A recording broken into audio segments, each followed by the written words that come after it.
to today's webinar on Back to Basics, General Concepts of Metal Handling from our Storage and Handling series, where we aim to understand the key aspects to consider when the selecting the best equipment for your metal handling needs. Today's webinar is being presented by Mr. Abhishek Chaturvedi, who is a General Manager Marketing and Metal Handling Division of Godrej Boys. He heads warehouse and traded products. He started his career in storage solutions division of same company in the year 2000 and has expertise in optimum bracking and material solutions in the intralogistics space across multiple industries in India, backed by more than 22 years of rich experience. So before I move on, I would request everyone to put in their questions in the chat box on the right.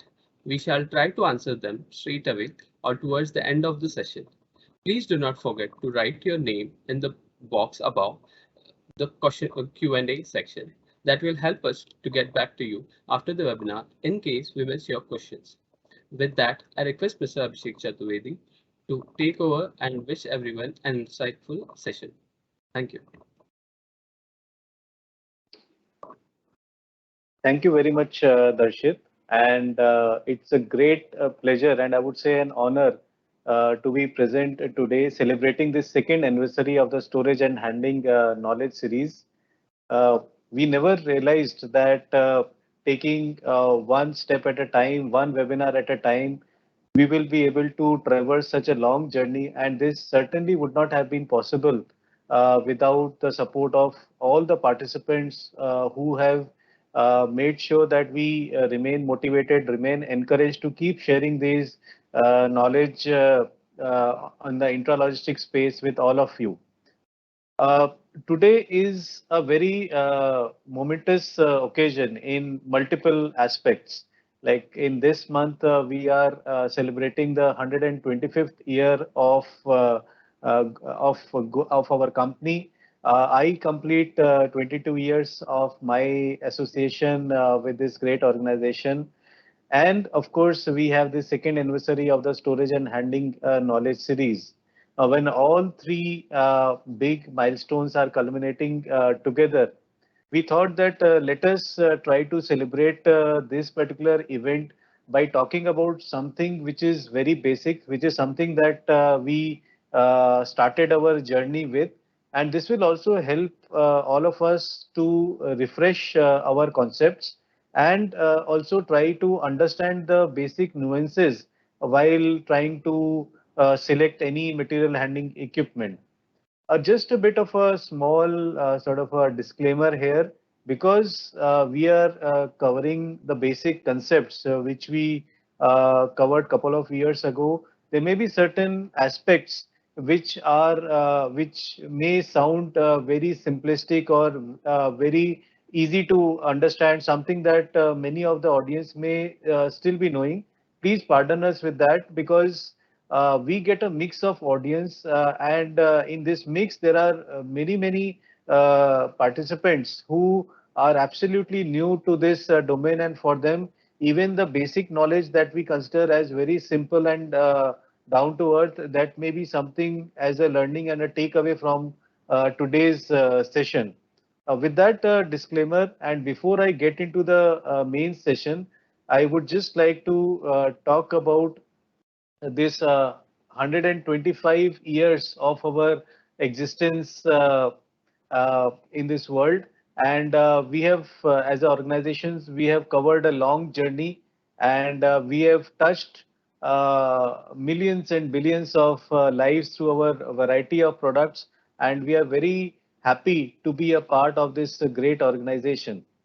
When we talk about storage and handling knowledge series, that also has created many milestones with 5,000 plus participants, 1,500 plus companies, 24 webinars month after month, and 2 years on the trot without a break in between. We have been continuously coming back to you with our whatever experience we have got and shared our knowledge on in the intralogistics domain. Now, at this point, I would also like to thank all the guest speakers and the industry stalwarts who have been kind enough to be a part of this platform, and they have found their valuable time being extended to this particular platform by sharing their experience in that particular domain. And in this entire journey, right from the basic concepts which we are going to refresh today, we have gone to the highest possible knowledge, whether it is in terms of batteries and chargers, whether it is about controllers, engines, transmissions, automation solutions, the flooring requirements, the infrastructure, the warehouse boxes, the racking systems, the seismic racking, safety and maintenance practices, you name it, and we would have done some or the other session on that. And the entire fundamental has been that we want to use this platform just to share knowledge in a very simple, easy to understand language, so that even people who are not part of this space, or who have experience in other domains, they are able to feel connected to this particular platform and this particular area of knowledge that we keep bringing to you. We intend to continue this engagement from this point onwards, month after month, and we would look forward to your feedback and comments at the end of the session on what would you like us to do better and what other topics would you like us to cover in forthcoming session. Now, with that, I would like to begin the presentation. We have made just a small change in the format, looking at the fact that people are now back to offices and back to work, and they moved away from work from home in most of the organizations. Taking note of that change in working timelines, we have made this session a 60-minute session instead of a 90-minute session that we used to have earlier, so that it becomes much more crisper, much more sharper, and people are able to sort of pull out at least a 60-minute slot to be able to go through this session in a live environment, and we can have an interaction at the end of the session about any queries or any thoughts that you would like to share with us on this live platform. Of course, after this session, we are definitely going to share the recordings with all the registered participants, so that they can access the same in their convenient time. With that, I would like to start the presentation with the various types of material handling equipment. Now, since we have covered the concepts in the past, there will be few things which I would like to a bit rush through, and there will be some concepts that I would like to spend a bit of more time, which will really help us to understand that nuance in a much better way and help you to plan your spaces and material handling choices better. So the first slide that is visible to you is the most versatile of equipment, which is the counterbalance forklift trucks.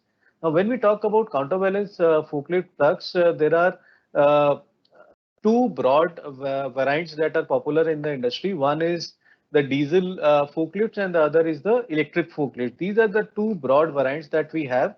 And in diesel, we have anything between 1.5 to 25 ton as the most common configuration. And in electric forklifts, the most common configurations are anything between 0.8 to 5 ton, though higher tonnages are also available. But what is being covered here is the most popular variants that we have. And then we have something called as special application forklifts, which are designed to meet certain specific applications, which we are going to talk about in due course.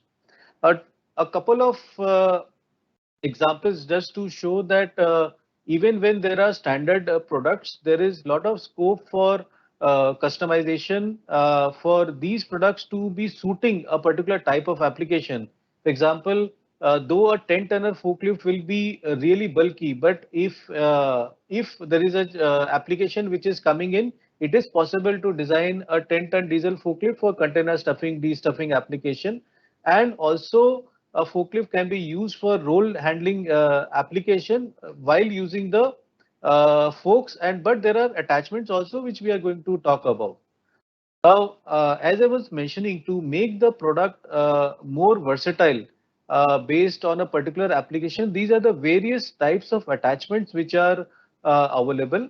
And we would just like to recommend that whenever there is an application or a specific requirement coming in, please contact the experts in the industry from the material handling domain who will be able to guide you not only the right attachment, but within the attachment, the right configuration which will be suiting your application perfectly. Now, these are few examples where we can talk about whether it's a container handler or whether we are talking about forklifts being designed for extreme weather conditions or for handling long pipes or coils. All type of applications are possible to be handled using attachments. But as I said earlier, please consult the experts before going in for any type of attachment, because that will help you to choose the most optimal solution. These are just a few examples with videos which will help you to understand the usage of the attachments better. Now, we just spoke about diesel forklifts, and now with uh, passage of time, electrical forklifts are getting equally popular. Though diesel forklifts are still suited for many applications, especially the heavy-duty applications and tonnage more than 5 ton and all. But even in lower tonnages, in quite a few applications, it's the diesel forklifts which is still preferred. But having said that, electrical forklifts are gaining a lot of acceptance because of environmental concerns and the fact that now industry is able to manufacture electric trucks which are much more robust, which can be used in inside or outside the plant and warehouse, and they can also be married with attachments to make it suitable for variety of applications. So the earlier segment was about counterbalance trucks. The next segment we are going to talk about the warehouse trucks. Now, the whole genesis of industry talking about or coming out with warehouse trucks was that while forklifts still remained the most versatile equipment and most robust, fitting in almost like every application, but the only constraint that any counterbalance truck has is the space that it requires. Now, with real estate costs going up, with people looking at optimization of spaces, and they wanting a much more leaner equipment inside a plant or warehouse, that is where the warehouse trucks were thought of, and they were designed, and they came up with a variety of products in that particular range. So right from very basic hand pallet truck, which is for ground movement of equipment, to powered pallet truck, which is the powered version of hand pallet truck, and fully electric stacker, which is going up to a height of 6.3 meters. Then we have reach trucks, tow trucks, and articulated forklifts. So we are going to talk about these products in a bit detail when we talk about the various application, but this gives you a broad snapshot of what gets covered in a warehouse equipment classification. This is an example of a tow truck, which is generally used for the tugging trolleys or items which are on wheels. And this is a short video of a reach truck, which is generally used for palletized load handling. And this also comes in various configuration, right from 1 ton to 2 ton. And it can go anything between a shorter lift height to up to 12 meter, 13 meter plus. So that is the range of specification for a reach truck. Then we have a very unique product known as articulated truck. While, as I was mentioning earlier, that a forklift remains by far the most robust equipment in terms of the wheel size, in terms of the ruggedness that it has in handling various applications. But it is always saddled with a constraint of a requirement of a wide aisle space. Now, having said that, what if we are able to take the ruggedness of a forklift but we are able to address the concern about the wide space requirement of that particular product. And that's where an articulated forklift comes in. So you have the same forklift, but with the unique design of articulating mast, you are able to operate in as narrow a aisle as 1.8 to 2 meters. We are going to talk about it a bit more in the forthcoming slides. Now, this is a typical a warehouse, and we have tried to put up a model warehouse where we are able to see various applications, and we would like to draw a connect between an application and the right material handling and the storage requirement for that. So, for example, one of the first operations once the container docks either for delivering the material or for taking the material, we have something called as dock operations, which involves stuffing, destuffing the container, clearing it off, putting it on the staging area. Then the next step that comes in is the transportation. Now, once we have the container free and it is moved out, we have to free up the space which has been used for staging the equipment in the staging area. And there we have an application of transportation where the equipment are used from carrying the material from that temporary storage area to the permanent storage area.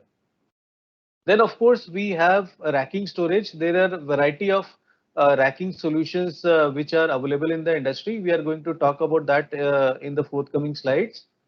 Then there is something called as shelving. While racking storage is mainly for palletized storage to a large extent, but then we have something called as shelving, which is mainly for manual put away of items, small items which are put in like pigeonholes and which are used for making a particular order, a small sort of a size order, or you use it, say trolleys or different products for accessing in shelving system. But the main material handling equipment is generally not used in shelving system because generally it is for manual handling of items, whether it is put away or whether it is picking it and taking it to the dispatch zone. Then we have something called as order picking. Now, order picking can happen from low level, ground level, mid level, or high level. Now, order picking is again where discrete items are stored and put away or taken away based on the order requirement or the material flow of that particular SKU. So that is another application where a typical and a specific material handling equipment should be selected for getting efficiency, productivity, and safety. And then we have something called as bulk storage, which can be a mix of either the staging area where self-stackable pallets can be stored one over the other, or it can be certain items like which are wide and which are non-homogeneous items, which have to be stored not in palletized form, but they have to be stored like at a certain location where they are put at one point and they are picked at one point. For example, if we are talking about drum storage and if we are using say palletized pallets for drum storage, so we may have a ground plus say two levels depending on the load capacity of those drums to be stored one over the other. So those sort of, and when there is no racking system used, that is where it is known as a bulk storage. So this is these are the typical applications in a particular warehouse. And even if we try to replicate this model in a plant, individual applications are also present in a plant. So you may have a plant which has a warehouse attached to it, or which has a dedicated area for storage. So that is where we may find a racking storage and a need of storage as well as handling system. So we can look at the subsequent sort of recommendations and the various concepts that we're talking about, not necessarily in a warehouse environment, but also in a plant environment where these applications are happening. So let's now talk about certain specific applications like we just covered in totality. Let's talk about each of them in detail. When we talk about dock operations, there is something called as a dock leveler, which if you are able to see, these are those plates or the dock levelers which are used, which is a connect between the ramp and the container entry, and this is where the various equipment are used for stuffing or destuffing the container. Now, one of the key things that is recommended for dock operation is, of course, a dock leveler, and this dock leveler has to be managed based on the tonnage that is required to be carried by the dock leveler in terms of what are the equipment that will be used on the dock leveler, what sort of material which is going to be stored in or taken out from the containers. Basis that the dock leveler configuration has to be defined, and of course there has to be a pit which has to be compatible with the dock leveler, and that is where we will be able to get a seamless connect between the container entry and the warehouse ramp.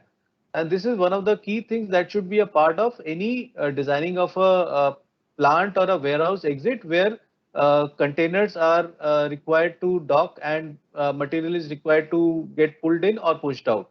And the other equipment can be hand pallet trucks, powered pallet trucks, forklifts, or a powered hand pallet truck.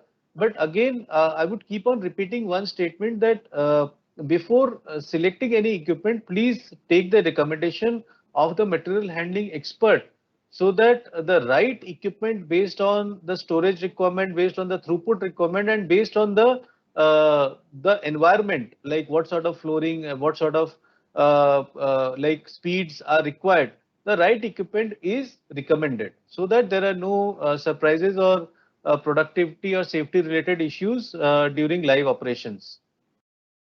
Next, we are talking about transportation. Now, in transportation, there are multiple equipment which are used, and in few cases, we have double pallet handlers. Like we have folks which go up to say 2.4 meters for carrying two pallets at a time. Now, because if we talk about say a powered pallet truck with long forks, it would be able to, as you can easily assume, a 2.4 meter fork will be able to carry two pallets, and of course you'll be able to clear off the staging area in half the time or half the number of trays that will be required by the single length forks, or which is 1150 or 1200 forks. Okay, and of course, forklifts can also be used if they are already a part of the work environment. Forklifts can also be recommended. The main thing is that generally a pedestrian equipment in a warehouse environment is recommended for clearing of the staging area, and these equipment should be used to feed the racking system where the lifting equipment should be restricted so that those equipment are utilized more for the purpose for which they have been sourced. Now, in transportation equipment, again, there are a variety of equipment, right from powered pallet truck to the double pallet stacker is nothing but having one pallet over the other. Those equipment are also available in the industry. Then there is something called as low level order picker, which also doubles up as order picking at ground levels, but can also be used as an effective mechanism of carrying two pallets over long distances. Okay, and then we have stackers. Suppose there are in staging area, there are low height racks built so that the space or the height is being utilized.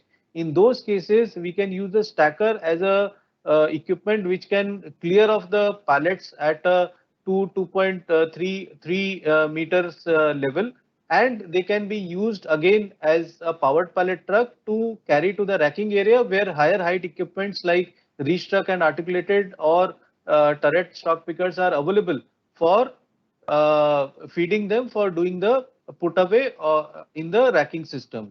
Then, of course, forklift remains the most versatile equipment. It can be used for multi-purpose, including the clearing of the staging area.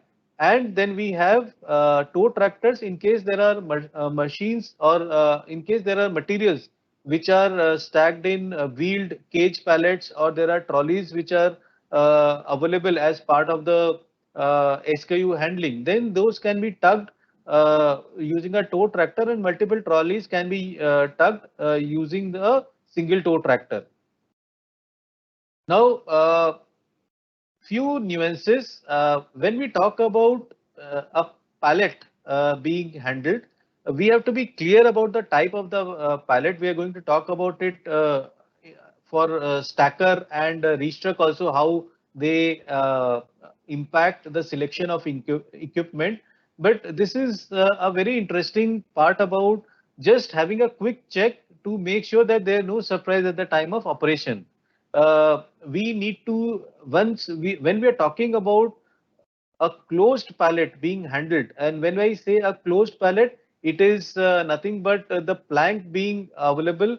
uh, Let me just try to use a laser pointer. Yeah, so this part what you're seeing, this is a closed pallet because there is a plank which is available for the folks to handle before they are reached in. If this plank is not there, then it is like an open pallet. Now for open pallet, the only point that we have to be vigilant about is the central runner and these runner distances, so that the fork spread, we are able to select the right fork spread.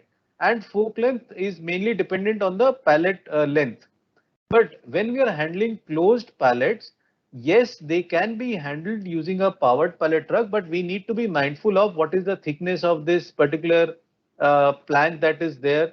What is the distance of the plank at the extreme end? Now, why this is important? Because if you notice here, the wheels have to open out once the forks are in.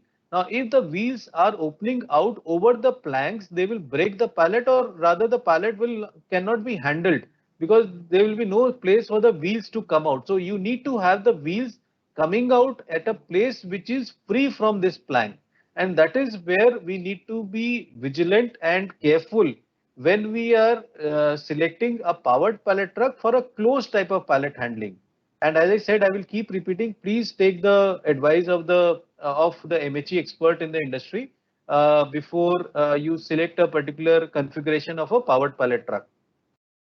Moving on, racking storage, there are, as in other cases, there are multiple options which are available in racking storage as far as storage is concerned, as far as material handling is concerned. Now, let us look at a few thumb rules. Now, what are the various parameters? Now, one of the parameters is the aisle's width. Aisle width is the space which is required for an equipment. Now, as you can notice here, a counterbalance forklift will require anything between 3.5 to 4 meters depending on the configuration and the pallet that is likely to be handled by that particular equipment.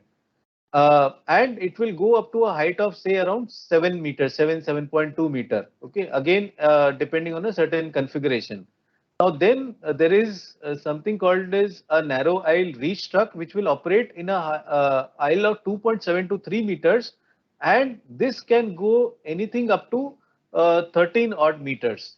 And then there is a stacker which also operates in a narrow aisle, but this can only operate up to a height of 6.3 meters. And then as we go higher, if we want to go really narrow and really high, then there are machines available in the industry which are either articulated forklift or turret stock picker, where it can operate in anything between 1.5 to 2.2 meters, and can go up to a height of 12.5 meter for articulated and up to say 17 meter for a man-up turret stock picker. Now, depending on the parameters that are important for a particular application, and if eye space is one of the key driving factors, the right choice of equipment is required. Now, once we talk about the eye space, we also need to talk about the heights. Now, assuming that whatever is the maximum height which is being reached by a particular product, this is just a thumb rule of how the storage space will get optimized by the selection of a particular equipment. Now, this does not mean that we just go ahead and look at one parameter and go towards selecting a equipment and a racking system, because both have to be taken care of together. And of course there has to be a view on what is going to be the material flow in terms of throughput requirements, in terms of duty cycles, because that will also have a bearing on what type of equipment that we want to use. Do we want to use a slow moving equipment, a pedestrian equipment, or if the speeds are higher, we would want to go in for a higher spec equipment in terms of speeds. Now, if we go for lower speed equipment and we try to match the throughput requirement with many number of equipment, then the traffic in a particular space goes up. So do we need that many equipment when we can operate with lesser number of equipment? So those are the various parameters that we should be mindful of while we are selecting an equipment. Now, as I was mentioning, there are quite a few options in these equipment. There are moving mast reach trucks, then there are pantograph type reach trucks. In that, we have an option of single or double deep reach trucks. These are commonly available in the industry. And then there are stackers. In stackers, there are quite a variety of stackers, like there are types of stackers like which are four cover type, white saddle type, counterbalance stackers, stackers with reach, and these are all very, very application specific. Articulated forklift, we have spoken about it a bit in the previous slides.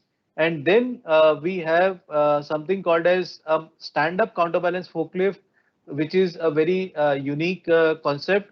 And then there is a man-up turret stock picker. Now, all these equipment are, as I mentioned earlier, are for a specific application, and the right configuration is very important to be for is very important for it to work for a particular application. Now, the various parameters which I touched upon a few minutes ago was the type of pallet. We are going to talk about it, that why this is important, especially in case of stacker. But this is also important in terms of selecting the equipment. For example, most of the equipment like reach trucks, they are rated or configured at a load center of 600 mm. When we say load center of 600 mm, it means half of the pallet length. Pallet length means what is along the forks. Now, if there is a particular application where there is an overhang, so if there is a sack which is moving out by say 50 millimeter on each side, so the load size actually becomes 1300 mm that has to be handled. Now, as soon as it becomes 1300 mm, the load center, rather than remaining 600 mm, because it was half of 1200 mm, it will now become 650 mm, even though the pallet is 1200 mm. Now, these small nuance is very important for us to understand, especially when we are going high, because the load center is also an important point which determines what is the capacity that will be available at a height with that particular load center. And if the equipment is safety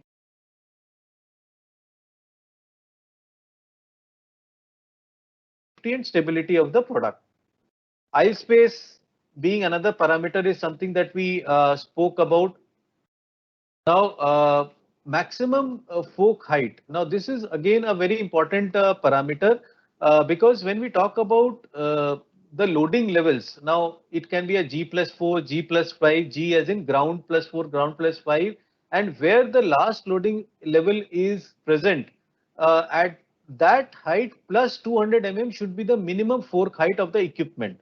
Now, why do we say that? Because when you are lifting the fork up to that height, it is important that the bottom of the pallet is able to clear the beam before it is being placed.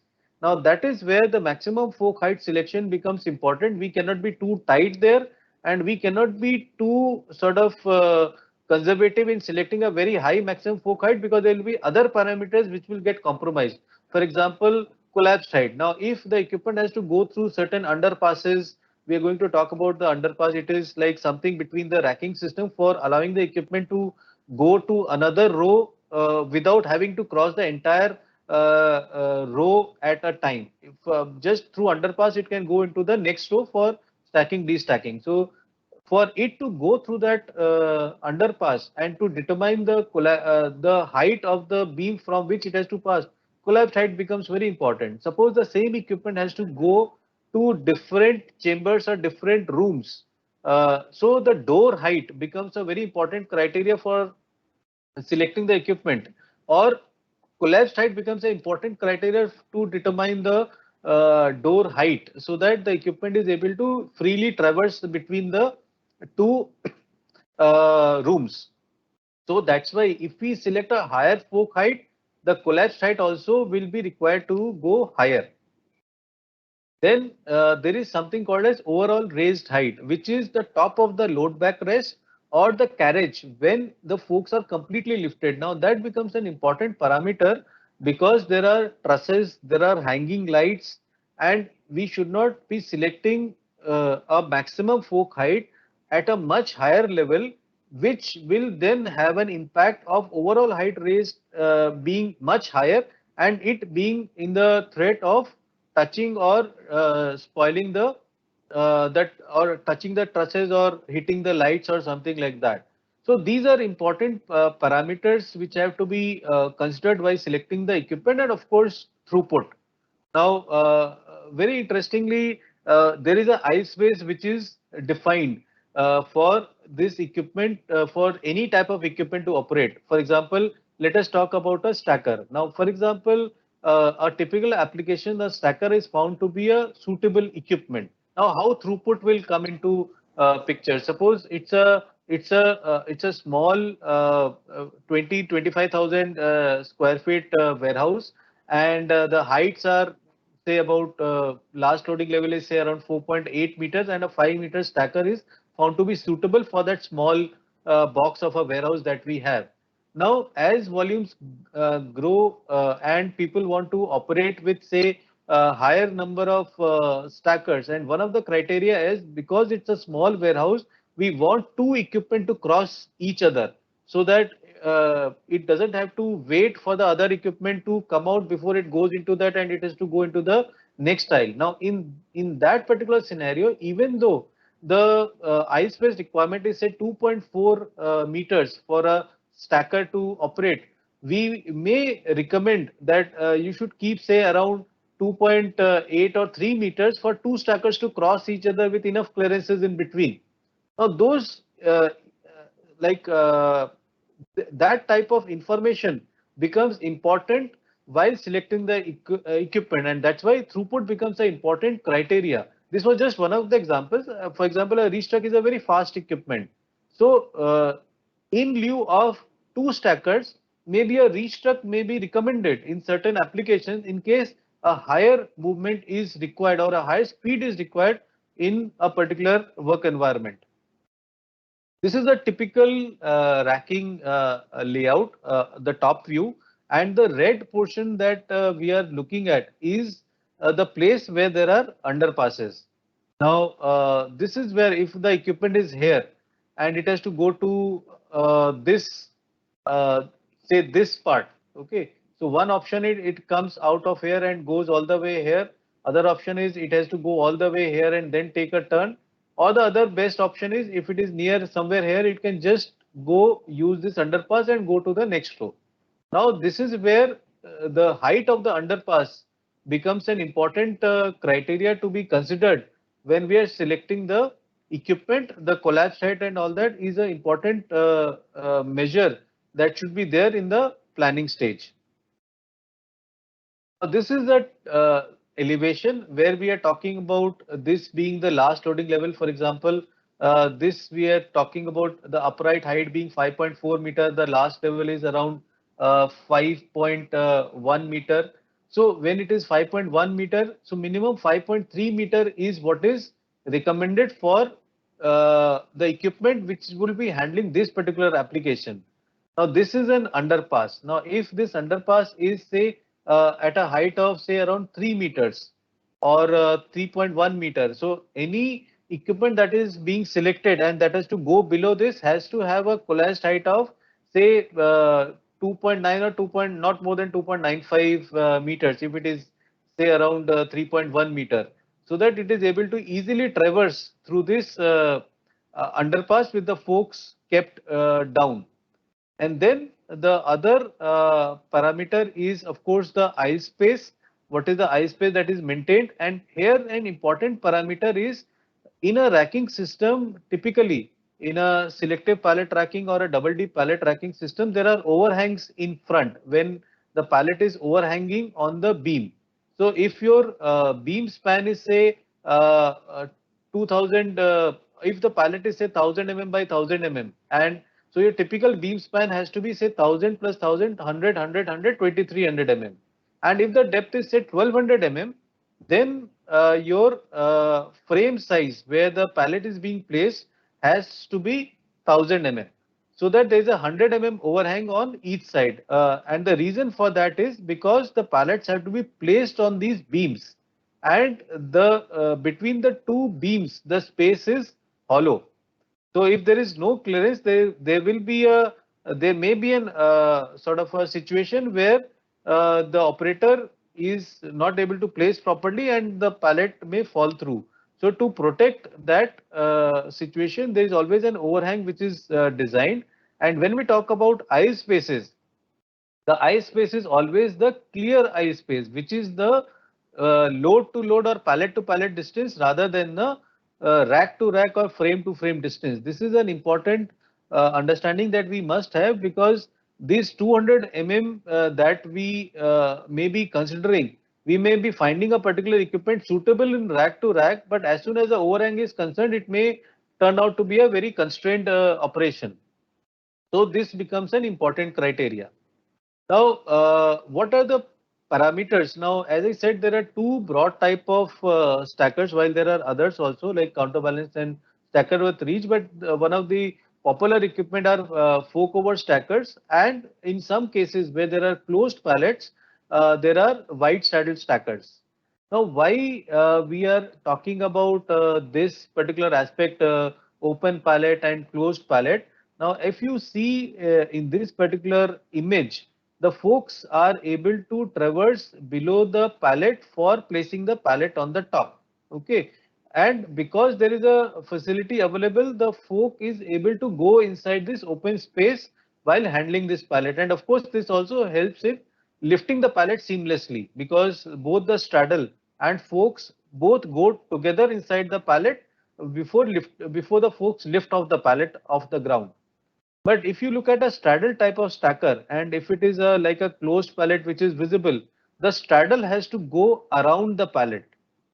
Okay. Now, if it because if the forks are over the pallet and we try to enter into this particular closed pallet and try to lift the forks, of course, we can imagine the pallet will get sheared off.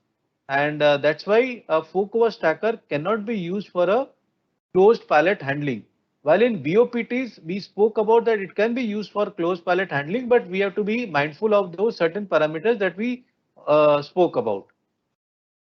This is a more visual representation of why a fork over stacker cannot be used for closed pallets, because this is where the straddle will get stuck, and with the forks, even if we force our way in with the straddle and the forks getting inside the pallet, and the moment we try to lift the pallet, either the forks will not lift or they will break the pallet, as I mentioned earlier. Then we have two types of restructs: the moving mast, where the mast moves back and forth while reaching out and placing the pallet. And then we have the other category where the mast is fixed, and we have either a single deep pantograph or a double deep pantograph for single deep stacking or double deep stacking. So both are equally versatile products, and both are well accepted in the industry, and these are commonly available in the MHE industry. But again, this is something, double deep is a very specific application restruct. While in single deep, any of these equipment will do the job. But as I mentioned earlier, please consult the expert before making a choice of either of the restructs, because there may be various parameters that may be in consideration before a particular choice is made, as we have been speaking all along. So one of the criteria, if you see that there are different configurations of reach trucks which are available based on pallet widths. Now each configuration will come with its own pros and cons.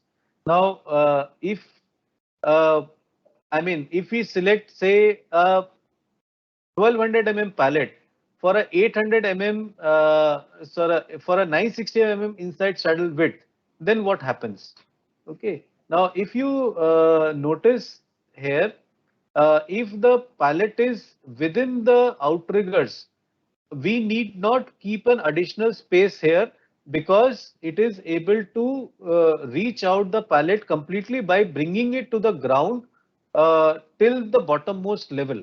Okay, and that's why the industry recommended clearance of 100 of lifting it off the ground is good enough. But if the pallet is wider, okay, that means the pallet has to rest over the outriggers, not really rest, but it has to stay over the outriggers before it is thrown out for or before it is reached out for placing. Now, because it is already at a height, if you see, it is already at a certain height. Now, at this point, it will have to not only clear the clearance, but also clear the height which is equivalent to the height of the straddle. So instead of 100 we may be required to keep a space of 250 for it to be handled safely. Now, this is a very small but an important nuance, because once the equipment gets commissioned and the operations start, this may come in as a hindrance for ground stacking or removing of pallets using a reach truck. Now, when we talk about a double deep racking, this again becomes another important criteria. In double deep, the straddle legs have to go inside the racking system to be able to place the second deep. Whereas in single deep reach truck, the straddles remain outside.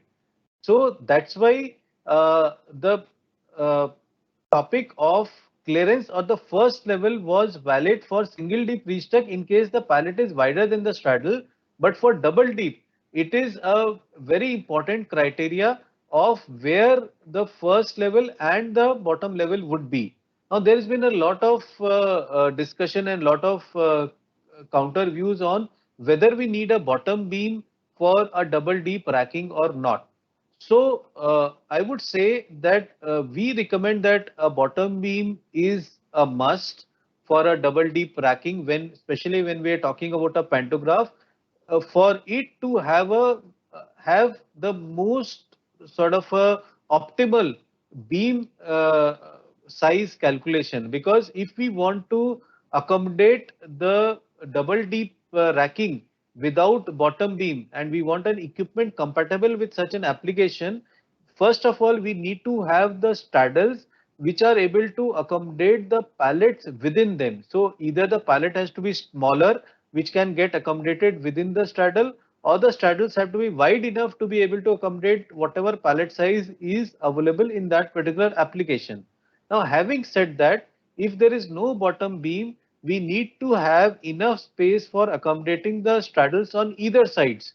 And that is where the beam span requirement will be higher as compared to a scenario where a bottom beam is kept to facilitate the easy movement of straddle inside the racking system to be able to reach the second deep pallet location. Now, one more very important aspect, when we talk about this particular application, where we are having a double deep racking system and we have a equipment which has to stack at the double deep. Now, the beam span also has to be calculated in case of bottom beam, because there is something which you have to accommodate as outriggers or straddle legs when we are reaching inside. Okay. Now, these outriggers, depending on what the internal to internal dimension is, that may have an impact on the beam span.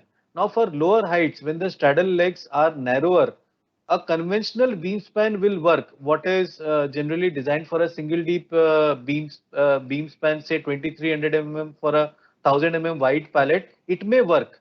But if we go higher and the straddle legs are by design wider than 1000 mm, okay, in that scenario, we need to calculate the beam span where the equipment can operate without any hindrance. Now, this is a very, very important parameter because if it goes wrong at the planning area, some of the applications it may become like inoperational because of this aspect not being taken care of at the planning stage.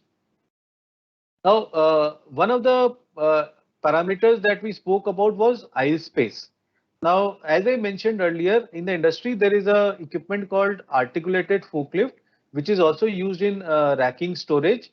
And this occupies much lesser space as compared to a forklift and still lesser space compared to a narrow aisle equipment as called a reach truck. So if I put some figures to it, if a forklift can operate in say 3.5 meters, 3.5 to 4 meters, depending on the pallet and the configuration of the forklift, a reach truck operates anything between 2.9 to 3.1 meters.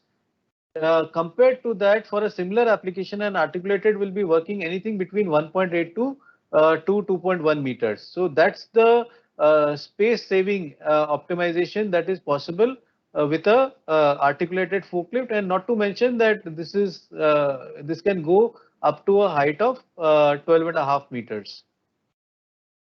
Now, the only one parameter that has to be taken care of in while selecting an articulated forklift, because this is a specific way of putting away and taking out the pallet, it is important that we keep some end of aisle space, which is not really kept for reach trucks and all, for it to maneuver the mast accurately.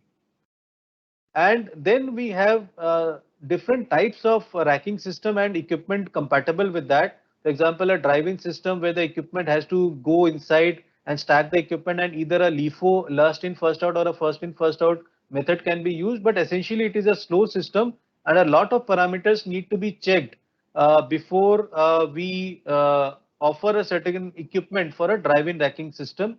Then there are other solutions. There are other equipment the other parameters like the first loading level, the guide roller to guide roller distance. These are all important parameters for a drive-in racking system. Then one of the systems which is very getting popular is the shuttle racking system. Now in shuttle racking system, first of all, the equipment is not required to go inside the racking system. And again, it's a very dense storage.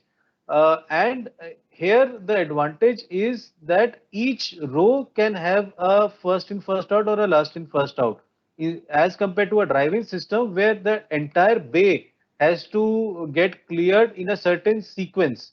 Okay, it cannot you cannot have an individual access, but in a shuttle system, it can be on a particular row. We can have that selectivity available. Now, in shuttle racking system, the right equipment can be either a forklift or a reach truck, again depending on the parameters. And the shuttle, which actually is a pallet carrier, that moves and places the pallet to the depth of the shuttle racking system. Now, in this, the only criteria that we have to be mindful of, I spoke about the extended load center in case there is a pallet in case there is a load overhang in the earlier part of our discussion. Now, in this case, because the shuttle is at a certain distance away from the MHE stopper, we have to be mindful that the loads will be lifted about 160 to 200 mm away from the face of the carriage for it to be placed properly on the shuttle. Now, when this happens, there are two things that we have to be careful about. We need to have some mechanism where the operator doesn't have to think how much spokes need to be inserted for it to reach the shuttle. Because if he or she inserts the fork completely, the pallet may fall short of the shuttle's end point.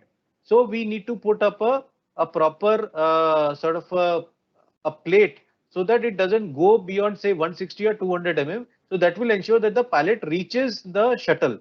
And the second parameter is the capacity. Now with this load center getting shifted by this much amount, we have to be careful about the capacity that we are committing for a particular application, and the right configuration of the equipment should be selected so the right capacity is available for uh, that particular application. Now we are talking about shelving systems. Now, as I mentioned, shelving systems are literally manual equipment, but again, to get optimization, there are certain equipment which are possible in this, and we are going to uh, like talk about a few of them. This is a typical application when we go in a shelving system and we try to use certain tools like staircases or some step over trolleys or something to sort of handle those loads. So these may lead to certain unsafe situations, as you can see in this particular video. So to eliminate these sort of situations, there are certain solutions which are going to be visible in a moment from now, and which will not only ensure that the operations are safe, but the productivity also will go up at a higher level. And with that particular solution in place, we can also optimize on the number of levels that we have in a particular multi-tier shelving system. We can literally eliminate one sort of tier with this particular solution which is available in the industry. And this not only comes with lot of safety interlocks, but is also able to access heights which are not accessible manually, like from ground level. It can go up to, say, the platform height going up to say 2.8 odd meters, what is available in the industry generally, and with a reach of up to say around 4 meters. In order picking, there are quite a few options which are available when we talk about order picking either at a ground level or at a higher level. And again, the selection of equipment becomes of primary importance when we are talking about productivity in order picking, whether we are picking it at heights or whether we are picking it at a ground level. And there are quite a wide variety of solutions which are available in the picking space. But sorry for repeating again, please contact the expert to define the right solution for your particular application, because that is where, if we plan it well, we will be able to get the productivity all through the lifetime of that particular operation. So this is just a quick view of one of the enhancements that is done in a particular order picking application, where instead of a person riding on the truck and driving, there is something which allows the product to literally tag the operator, while the operator keeps like moving around the truck and placing the boxes on the moving vehicle. Now, these small interventions, they really help in boosting the productivity, because with 5 picks added in a particular cycle, or with 5 minutes saved in a particular shift, or a 10 minutes saved in a particular shift, it all gets added up to a day, it gets all added up to a week, month, and finally it turns out as a huge annual saving, especially when we are talking about a big application, which is a very order picking intensive application. Then we have something called as a Scutro, which is a manual driven product. Just a short video to talk about what this concept is all about. So we are aware that these type of trolleys and manual walking is something which is a part of a picking application. So looking at that, the industry has understood this pain point, and they have come up with certain solutions in this space, which you will be able to see in a short while from now. So this is a typical warehouse environment.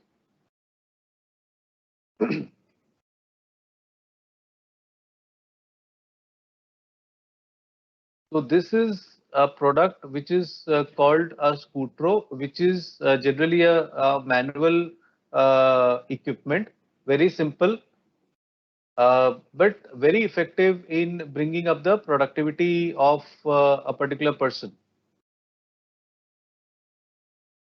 So it is easy to handle, easy to assemble, and there's literally uh, like these type of products which are available in the industry. They generally do not require much maintenance because there are no energy sources like a battery or an engine or something. They are totally manual. So and they're pretty simple to operate.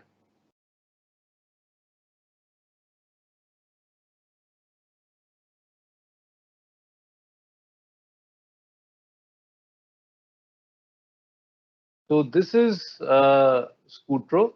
So in the interest of time, I would just move on. Then the powered version of a Scutro, there are solutions available which are powered versions of Scutro, which is known as a Moptro. Again, a very quick and short video to talk about what this product is all about. This is a product which is bidirectional. The operator can move in both directions without requiring to turn the equipment, and obviously with mobility and with IoT enabled features, which makes it a smart mobility.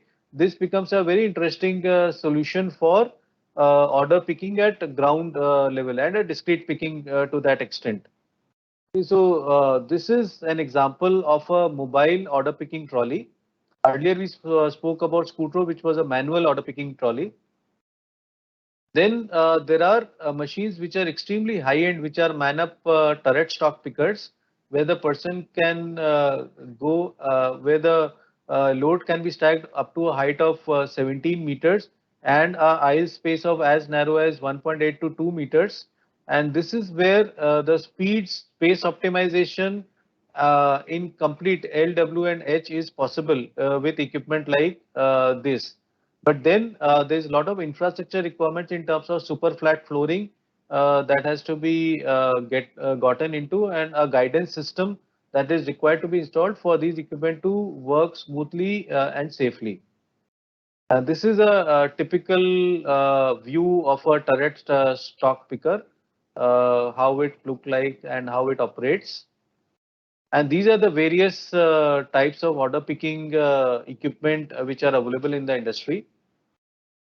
And again, what type of application will define what type of cage or what type of order picking add-ons we want to offer for a particular application. Guidance systems.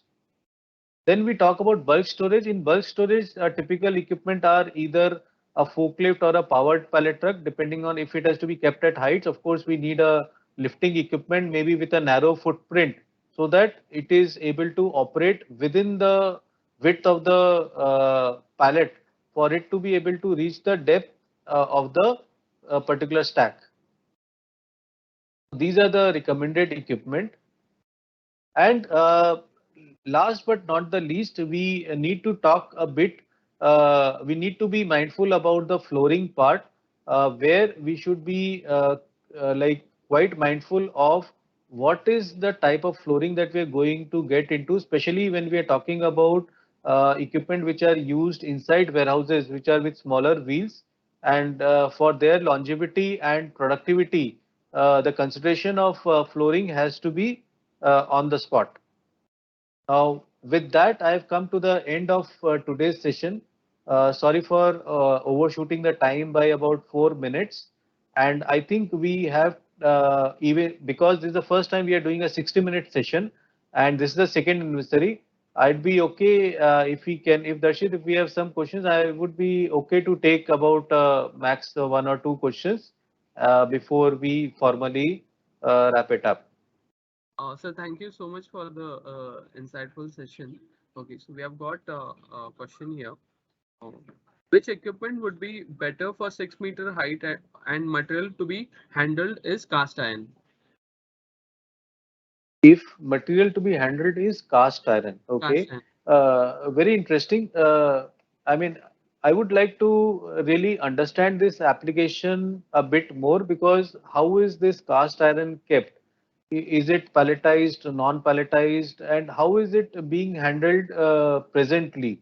Now, when once we and what is the available area where it has to be stacked? As I mentioned in the earlier segment of this presentation, there are various parameters which are required to be considered for identifying a particular storage and a handling system. Now, when we talk about cast iron, assuming that it is palletized, assuming that the load is within, say, 1 ton, then maybe a stacker would work. But if it is like a non-homogeneous product and which is coming in a particular shape and size, maybe a electric or a diesel forklift, depending on where it has to be used, may be required. But we need to understand the application a bit more to be more specific about the storage and the material handling equipment recommendation. Thank you, sir. Sir, as we are running short of the time, we'll take one more question. Okay, this is about VNA. How about the maintenance of the VNA? Do we get spare parts easily in a region like Europe? Yeah, so maintenance is the key point for any material handling equipment, and these spare parts are managed by all the players for it to operate smoothly.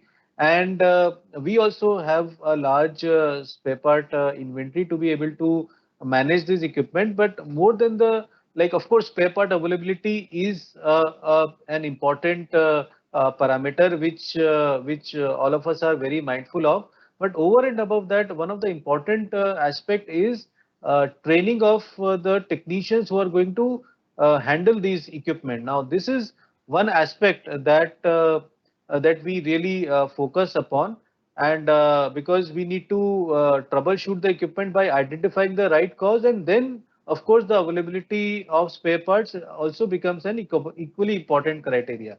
So yes, they are available, and people are well equipped. The companies are well equipped to handle these equipment post supply as well. Thank you for the answers, sir. There are a few more questions, but due to short of time, we would not be able to take at this moment. Those Okay. who have left their email ID and contact details, we will revert back on the email ID. And also, I request all of you to take few time to fill the feedback form. And thanks Abhishek sir and everyone to making this event a success. Thank you. Thank you very much, and we look forward to seeing all of you in the next session. And as Darshit mentioned, please share your feedback in the feedback form. This will really help us to understand your expectations better. With that, we would like to wind up today's session. Thank you so much for your participation. Thank you.